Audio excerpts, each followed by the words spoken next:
Do you know what? It's funny because, like, you know, when we were having that discussion last week about names and stuff, over the Yewande thing, I had bought my daughter a book. The book's called Who Am I? And it was about, like, this kid. He was about to start school, but obviously at home his mum calls him a certain name, and then he has, like, his name for when he's outside. Right. Do you know what I'm saying?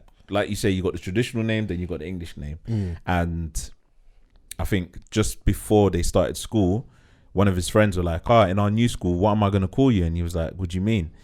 And he said, because I hear your mum calling you by another name. So what name are you going to go by? Yeah. So obviously, like, this kid is now puzzled, in it, and confused. He's thinking, like, I've never thought about it like this. So when he's on his way home, he's like in the back of the car, just like mad quiet, unusually quiet. And then when they got home, his mum called him by the traditional name, and he just stormed off. He was like, don't call me that. He stormed off? Yeah. So obviously she's like, the mum goes to find him, like, and he's crying, he's upset. It's like, oh, what's wrong? Like, what happened at school? What was said? And he was like, oh yeah, my friend asked me about my names and stuff. Like, why do I have two names? Why'd you call me by this name and have everyone else call me by the other name? He was just trying to process his name around it. So then she pulled out a family tree, and then she explained the origins behind his name. And it was just like interesting. You know, an interesting book, especially for children that are in those scenarios that may not grasp it at first. You know, when you've got them kids that asks you, like, so many different questions, because, like, a lot of us, whatever our parents told us, like, we just did it, innit? Yeah, like, that's right. Didn't really, you know, ask questions. It took me years to rebel. Yeah. Whatever shit they said was gospel, bro. Even now, it's still a bit like, So yeah, right, that book was it was a good read, and my daughter enjoys reading it still. Sick. Yeah. Sure. Who am I? Yeah. Who am I? That sounds. It was two friends of mine actually from uni created the book. Yeah. Shouts to Victoria and Monica. Oh, dope. That's dope. Yeah. Dope. Is that all good bookstores, Amazon, all that stuff? Is it? Yeah. So you can just search it on Amazon. Who am I? And is that what they go by, author name wise, or they got a? Yeah, their full names. Okay, cool. So and at the end, at the back of the book, it's got like a template, a family tree template, so you can fill out with your kid. Oh, that's banging. Yeah.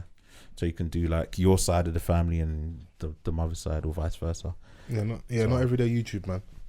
Sometimes, sometimes paperback. Or just teaching them about like the lineage, innit? Like as far as that you can go, probably, like, you know. How far back do you man know of your lineage? I don't know enough.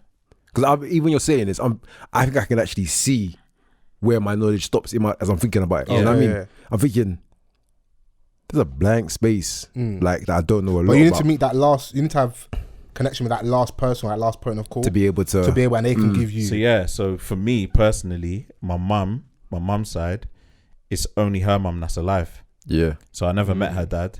I never met my dad's parents. So it's like, she is the only one. I've only met her once as well, and that was like in 2009. I went to Congo for 5 weeks.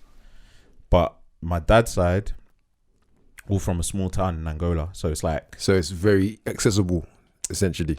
Well, with my dad, like, there's not much that I know at all. Like, so his parents passed away long before I came about. So it was like, and he moved to Europe. So it was just like, okay, I know that he's got his siblings and stuff, but who can tell me like beyond? Okay, so it's kind of like a new beginning. It kind of really starts here and ends. So, And it's just like that on my mum's side. I don't know anything beyond, you know, her mum, which is my grandma. So for me, unless I do like some serious digging and ask mad questions, they'll be able to like tell me about, you know, family history and stuff. But other than that, I don't know much at all. Because literally, I genuinely want to find out more just based off what you said about that book. Yeah. Because I'm thinking to myself, there's so much that you may want to pass on, or just even having that self-knowledge, do you know what I mean? Or like, it's mad because like in a book, the mum's explaining to him like, "Rah, we call you this is like it's a traditional name in our tribe back in Kenya. This is what this name means. It's got a long history and blah blah blah." So it gassed him up, like knowing that, like, it's like, it's a real name. Like you start understanding it means strength, this, that, and the other. And obviously, I think his dad in the book is like from Grenada. So like, there's an opportunity for him to kind of do like a mad family tree, like. But there's 16 people over there, though, innit? There's like 16 people in Grenada. I do that to our shout out to the small island crew. Shout out my Grenadians, man. But yeah, it's a good little book for the kids. Yeah, that's dope. Trying to think, Kate was asking. I haven't got any any grandparents on either side. Oh wow! So, but did you meet any of them? I met my dad's mum. My dad's dad died before I was even a thought. And then didn't get a chance to meet my mum's parents. I was alive when they passed away, but I was still quite young. Were they over here? That's what it is as well. So for a lot of us, we don't have that connection like that because we're. I'm sure there'll be some exceptions to the rule, but I feel like a lot of us, we are second generation immigrants. So our parents moved here, so we don't have like I've got quite a few friends from the Caribbean, big island, small island, whatever, who their grandma's house down the road or like get a couple generations here at least, innit? Yeah, that person's there, innit? Everyone's like the majority of them are there. I even borrowed their grandma from time to time. Like, when I couldn't go to Niger meet my nanny, hey nanny, like, man just pull up like, oh yeah, what Saturday soup, yeah? Like, cool, I'm here. So like they have that. I don't think a lot of us have that, and I'm sure some people listening to this may have a different experience where they did grow up with their grandparent around and accessible, but that wasn't the case for me. And a lot of my friends, our first time meeting them was going back to Nigeria, going back to Ghana, XYZ, and so it's so crazy, man. Like I wish that my grandma like wanted to broaden her horizons beyond where she's been at her whole life. Yeah, she didn't want to come here at all, like no interest. But it's context though, bro. Like, she's probably sat at home thinking the white man, and then there's the weather. Yeah, and you know it is. How do you sell that weather to people? Have you never sat there and just thought it's long? Like if anything. Yeah. You don't think your nan didn't have that? Like it's just long, bro.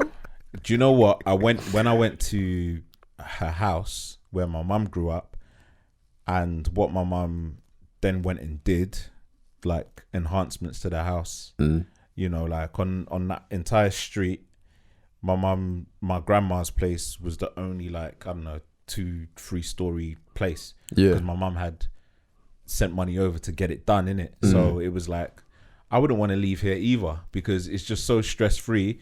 All you would do is just sit outside the yard and just watch life. Yeah. And it was like, you know, nice and warm.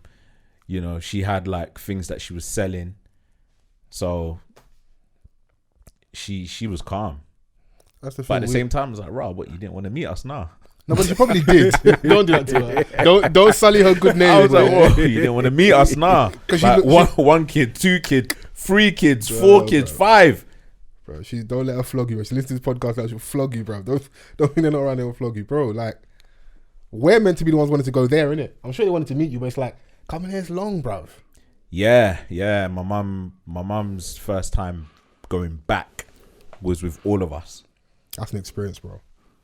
So yeah, so she left the teenager and came back with 5 kids. That's crazy still. Yeah. And a husband, of course. Yeah. Of course. just gotta put it out there. I didn't just pick up these kids on the street. I pulled up with my youngest. No. These are mine. This is my husband. You know, I sent you the photos. This is him. You know. Yeah, so. And obviously, like, I think 20, 21 at these times. So I'm like, you know, this big Ross man.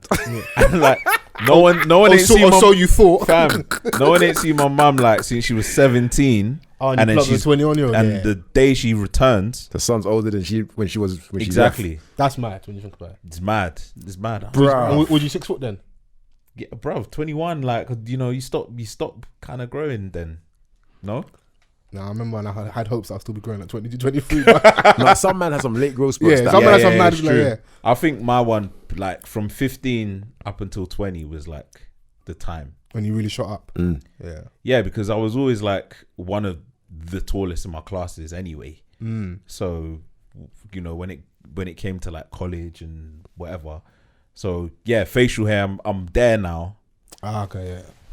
My mum went to introduce me to one Donny in it that was like obviously in the neighborhood, and he looked at her like he saw a ghost, and then obviously I stepped in and she was like, oh yeah, this is my son. So Donny almost had a heart attack. Bro, and they're so dramatic, bro. Like how he was clutching his chest, I was nudging my mum, I was like, I think we should get out of here. Before they say you came back here, and they did. Bro, I don't want no rumors, bro. I don't want no rumors, bro. She came back, she tried to kill off the whole town. What? I'm out here just spreading love and that, spreading the English pound and that. You know what I mean?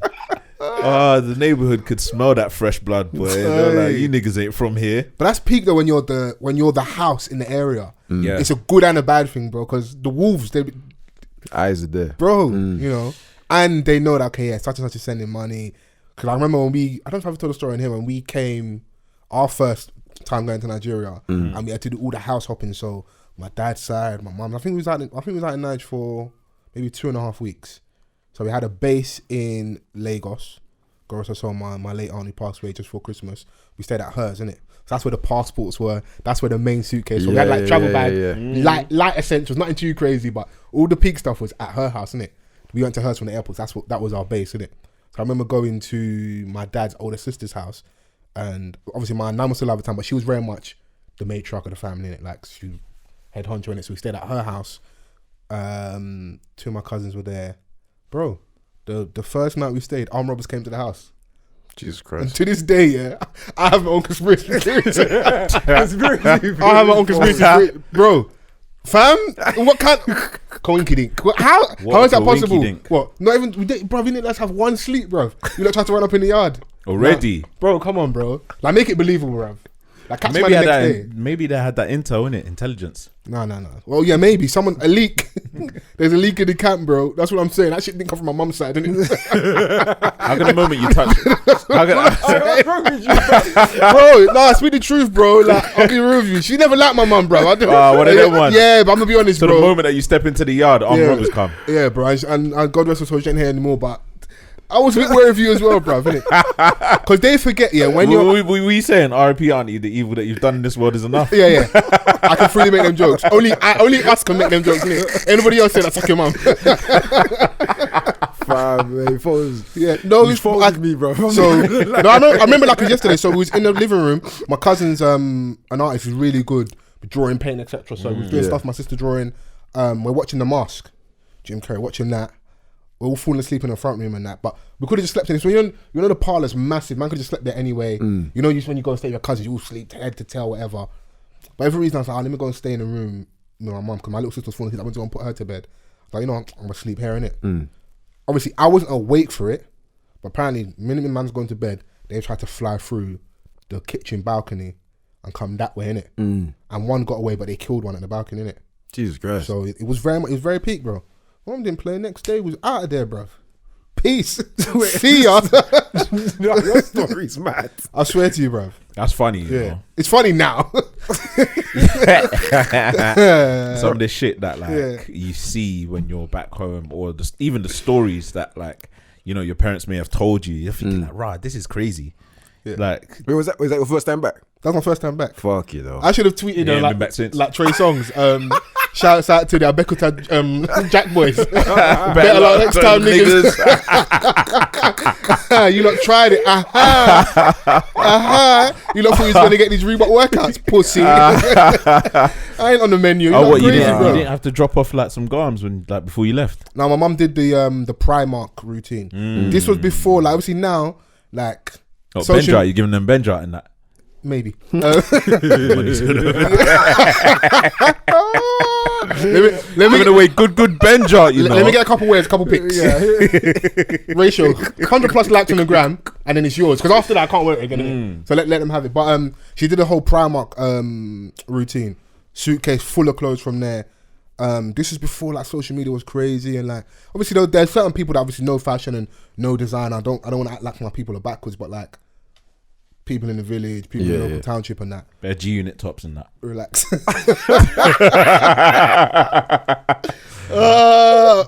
Man's going home giving family members tops that say "just did it." Hey, nah, that's evil, you know. You got man parading in the village with the drip not knowing you're giving man moody gums and that. No, that's peak still. So yeah, Primark, whole big suitcase. So it's not even a disrespectful or rude thing, innit? It's like, auntie, what have you got from? What did you bring in it? Yeah. Some people literally say, some people just, I like this one. They pull stuff out of the suitcase. So mum just had the dummy suitcase parked off in it. Obviously, I'm quite fortunate that she's the youngest, innit? Yeah. So she kind of cuts through a lot with regards to her older sisters and brothers and that. Like, they carry her like a baby. It's got naturally, and they're just very fond of us, innit? And like my aunt that passed, my mum and her are super close. I've got a cousin over here, his mum, her mum and mum are really close as well. And she just loves us to bits like her kids. So she was a central point that we stayed at as well. So I didn't really have that mad but negative experience. It's more like my cousins, house girls. And because my mum's obviously the youngest, a lot of her nieces and nephews aren't too far from age. She's maybe got like 8-10 years. So they kind of grew up together, innit? She kind of raised them. So she's like a big auntie for them, innit? So it's with love. I want to give you these things, innit? But when you go home for the first time, it's costly. So going Primark at the time is the most cost-effective thing to do because you're going to be giving out a lot of things, innit? And even the stuff you may not want to give it whilst you're there, you're going to give in it. So it was very much that experience. But yeah, we definitely managed to get away from the local Jack boys. So all glory be to God. It's how we end the Hollywood film. God, bro. It's how we end the Hollywood film. As soon as you sat down on that plane, you were like, yes. Yeah. I can't wait to go back to the lovely streets of Peckham. Where they also rob. Oh, mate. It's so mad, bro. When I was out in Congo, for 5 weeks, and then I came back, a whole heap of madness happened in my ends, that has like changed the way it is forever. Yeah, friends are no longer friends. Just upside down. That particular time, like there was a madness that happened and everything just scattered. Bruv, summer on the ends is always peak, everyone bro. went away. Let's just say that. Yeah. Well, everyone went away. Damn. Yeah. Shout out to them, man. Life, innit? Life, bruv. It's nice when you see guys come home and like get to it quickly. There's one brother that's come home, he did like an 8 stretch here and he's lapped everybody in the space of 12 months. I swear down, I'm about to say that. Somebody come home, and you feel like they've been out here longer than you. Bro, you start feeling like a waste man. Yeah. What, is that a range? It's not looking around. How? And then and the best thing about it is when it's all done legit. Yeah, no, because obviously it's easy to come back and food's there. No, the brother pulled up on me on in the big boy. But I love, but things I love it, and I really loved it when I started evaluating myself. I was like, am I doing enough? But you know, it's that appreciation, bro. Like, bro, you take outside for granted, fam. Of course, yeah, bro. Do you know how much thinking time you have, bro? Yeah, plotting and scheming. It's nice to see the guys come home and execute, innit? Like, really don't come out and be bummy. That's one of the best things that I love to watch is when a man just starts excelling. Do you get me? Because it's like your situation hasn't defined you, and you're now just doing more, bro. I find it phenomenal because even just being in that situation could break someone or like could hold someone back, but even put them in a place where if they could excel, they believe they can't. Do you get me? So to have that mindset is one thing but to actually apply it, that to me that's phenomenal, bro. Yeah, and then clocked obviously be like time and he waits for no one, innit? So like obviously like Vans was saying, like something we take for granted because we're here, innit? It's like. Like you see how everyone's talking I'm shit. gonna get to it next week. Everyone's like watching when the club's open, you're gonna see me doing lips on the dance floor. You get me? I ain't standing on the walls no more. Man told the DJ, pull it, that's my favourite bit. I wanna lips her again. You get me? But we've been starved of like the social outside kind of thing. Bro, I ain't even gonna lie to you. I wanted to scream today. I wanted to scream today. Man's crying for the clubs.